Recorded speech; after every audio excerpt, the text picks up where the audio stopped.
found out my fiancé forged my signature on our house papers, so I let the notary expose him. When I met Daniel, he felt like safety. He was calm, patient, and told everyone I was the organized one. I work as a line cook, long shifts, quick math, burnt fingertips, and he liked that I was steady while he dreamed big. We were saving for a small house outside the city. He said he'd handle the paperwork because, "You're already drowning in doubles." I wanted to believe him. First it felt like teamwork. He'd show me listings, talk about credit, mortgage rates, even budgets. Then, slowly, he stopped showing me anything. "Trust me," he'd say. "I've got this." Every time I asked about documents, he'd change the subject. I told myself it was stress. But unease has a sound. It hums in your bones before your brain catches up. One night, while sorting mail, I noticed a thick envelope from a title company addressed to us both. Inside was a deed transfer confirmation. My name, my full legal name, was scrawled on the signature line. Except I never signed it. My stomach dropped. The signature wasn't even close. I waited until he got home. "Did you sign this for me?" "Yes."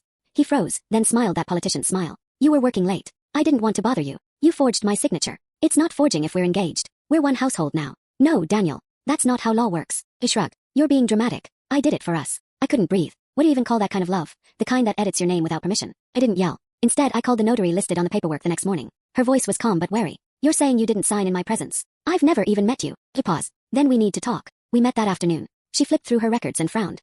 "He said you were sick that day," she whispered. "I remember because he insisted I keep my distance." She slid me a copy of her ledger, my signature beside her initials. "If this wasn't you, that's a serious offense." I thanked her and asked, "Would you tell the truth if asked formally?" She nodded. "Under oath." That weekend, Daniel announced we were closing on the house. He wanted a celebration dinner. Just the two of us and his parents. Said fine. "I'll invite someone too," I added. He didn't ask who. At the restaurant, he was glowing loud with pride. "Told you I'd make it happen," he said. His father clapped him on the back. "You're a go-getter, son." Then the notary walked in. Daniel blinked, confused. "Daniel," she said evenly, "I've submitted a fraud alert on the deed transfer. The forged signature was reported to the title office." His smile vanished. "You can't prove." "I can," she said, holding up her ledger. "And so can the access logs." I added quietly. "You used my name like a key. You're about to find out it locks both ways."